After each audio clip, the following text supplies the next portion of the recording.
നെയ്യാറ്റിൻകര ഗോപൻസ്വാമി RSSകാരനാണ് എന്നുള്ള രീതിയിൽ ഒരു കുറിപ്പ് ഇപ്പോൾ സോഷ്യൽ മീഡിയയിൽ കിടന്ന് കിടക്കുന്നുണ്ട്. കഴിഞ്ഞ ഒരാഴ്ചയായിട്ട് നെയ്യാറ്റിൻകര ഗോപൻസ്വാമിയാണ് നമ്മുടെ പ്രധാനപ്പെട്ട ഒരു കോണ്ടന്റ് എന്ന് പറയുന്നത്. നമ്മുടെ കേരളത്തിലെ മീഡിയ എല്ലാം ഈ തരത്തിലുള്ള വാർത്തകൾ എടുത്തിടുന്നുണ്ട്. അപ്പോൾ ഒരു കുറിപ്പ് വളരെ കൃത്യമായി പറഞ്ഞു കഴിഞ്ഞാൽ കോപ്പി പേസ്റ്റ് ആയിട്ടുള്ള കുറച്ച് കുറിപ്പുകൾ സോഷ്യൽ മീഡിയയിൽ കിടന്ന് കറങ്ങുന്നുണ്ട്. ഒരു കുറിപ്പ് ഞാൻ ഇവിടെ വായിച്ചു തരാം. ഗോപൻസ്വാമിയുടെ സമാധി വിവാദത്തിന് പിന്നാലെ ചില വിശേഷങ്ങൾ എന്നുള്ള രീതിയിലാണ് കുറിപ്പിൽ തലക്കെട്ട് കൊടുത്തിരിക്കുന്നത്. ഗോപൻസ്വാമി സംഘ സ്വയംസേവകനായിരുന്നു.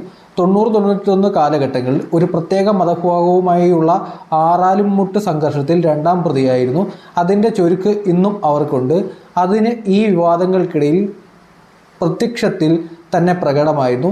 നാടാർ സമുദായത്തിൽ ഹിന്ദുവായി അവശേഷിക്കുന്നവർക്ക് അതേ സമുദായത്തിൽ തന്നെയുള്ള ഭൂരിപക്ഷം വരുന്ന ക്രിസ്ത്യൻ വിശ്വാസികളിൽ നിന്നും നേരിടേണ്ടി വന്ന ചില അനുഭവങ്ങൾ അത്ര സുഖകരമല്ല.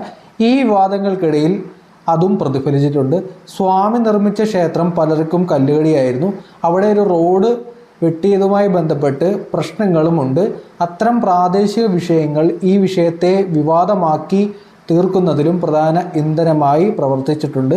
ക്ഷേത്രത്തിന് കുറച്ച് മാറി 8-10 സെൻറ്റ് വസ്തു വാങ്ങി ഗോപൻസ്വാമി അവിടെ ഒരു സർപ്പക്കാവ് നിർമ്മിച്ചു.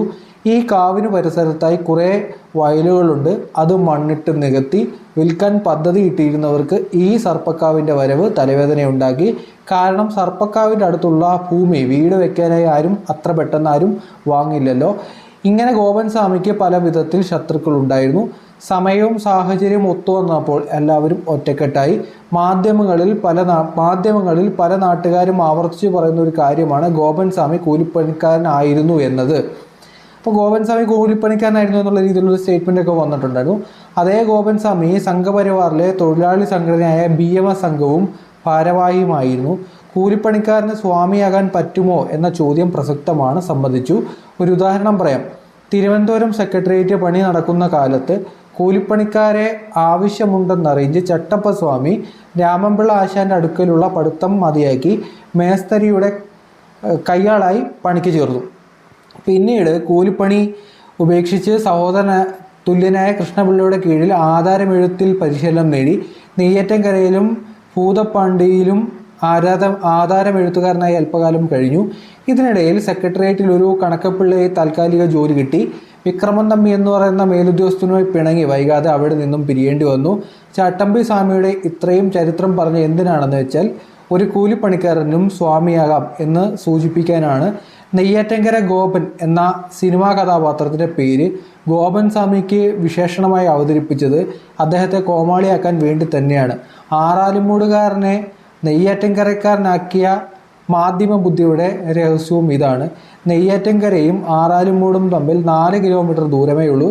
അതുകൊണ്ട് എളുപ്പത്തിൽ നെയ്യാറ്റിൻകരക്കാരനാക്കി എന്ന് വാദിച്ചാൽ ഒരു മറുചോദ്യമുണ്ട്. ബാലരാമപുരവും ആറാലുമൂടും തമ്മിൽ 2.5 കിലോമീറ്റർ ദൂരമേ ഉള്ളൂ. അങ്ങനെയെങ്കിൽ ഗോപൻസ്വാമിയെ ബാലരാമപുരം ഗോപൻ എന്നാക്കിക്കൂടെ?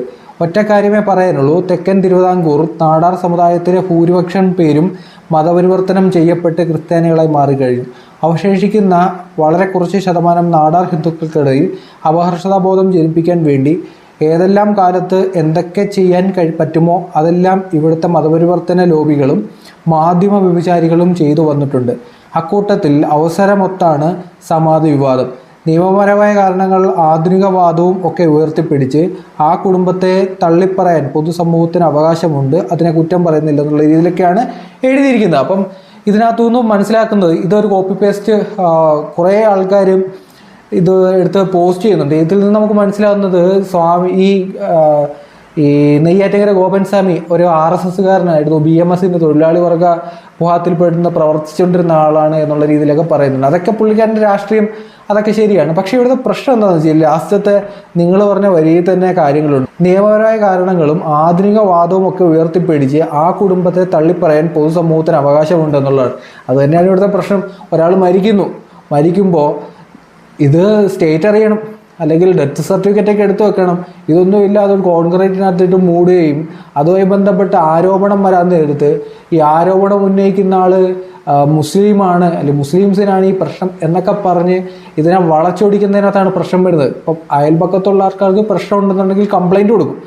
ഇപ്പം ഒരു സ്വാഭാവിക മരണമാണ്, അവിടെ കുറച്ച് ആൾക്കാർ വന്നിരുന്നു, ഇതൊക്കെ ആൾക്കാർ കണ്ടിരുന്നു, ഇതിന് ശേഷം ഡെത്ത് സർട്ടിഫിക്കറ്റ് എടുത്തു, നാട്ടുകാർ അറിയുന്ന രീതിയിൽ ഇപ്പം സമാധി എന്ന് പറയുന്ന നിങ്ങൾ ഉദ്ദേശിക്കുന്ന സിസ്റ്റം പ്രകാരം നിങ്ങൾ സമാധി വെക്കുക. ഇതിനകത്ത് ആർക്ക് എന്ത് പ്രശ്നം വരാണ്?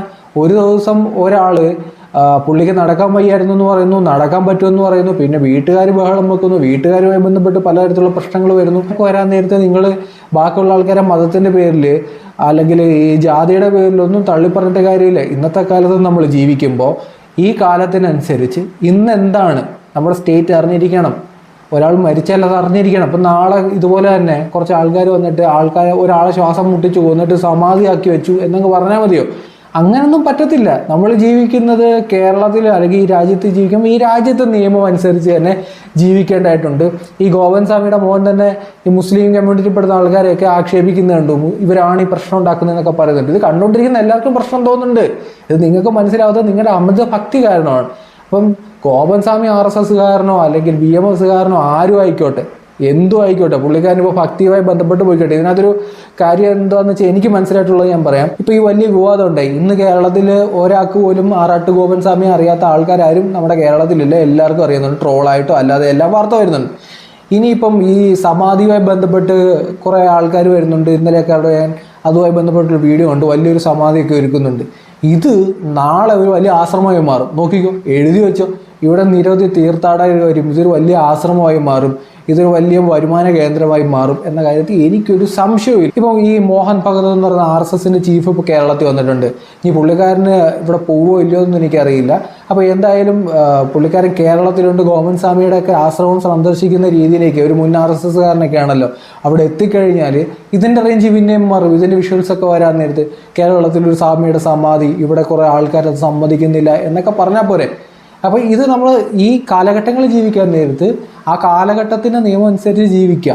അതല്ലാതെ ആരെങ്കിലും നാളെ ഒരാളെ തല്ലിക്കൊന്നിട്ട് ഇതുപോലെ ഒരു കോൺക്രീറ്റിനകത്ത് ഇട്ട് വെച്ചിട്ട് അത് സമാധിയാണ്, ഇത് പൊളിക്കാൻ പറ്റില്ല എന്ന് പറഞ്ഞു കഴിഞ്ഞാൽ നമുക്ക് കൈയും കെട്ടി നോക്കി ഇരിക്കാൻ പറ്റത്തില്ല. ഈ ഒരു വിഷയത്തിലൊക്കെ നമ്മൾ സ്റ്റേറ്റിൻ്റെ കൂടെ തന്നെയാണ്. അതിപ്പോൾ എന്തിൻ്റെ പേരിലാണെങ്കിൽ നിങ്ങൾ മതപരമായിട്ടോ അല്ലെങ്കിൽ എന്തിൻ്റെ പേരിൽ നമ്മളെ കുറ്റപ്പെടുത്തിയിട്ട് ഒരു കാര്യമില്ല. ഇപ്പം നിങ്ങളുടെ അഭിപ്രായം എന്താണ്? കമൻറ്റ് ബോക്സിൽ രേഖപ്പെടുത്തുക.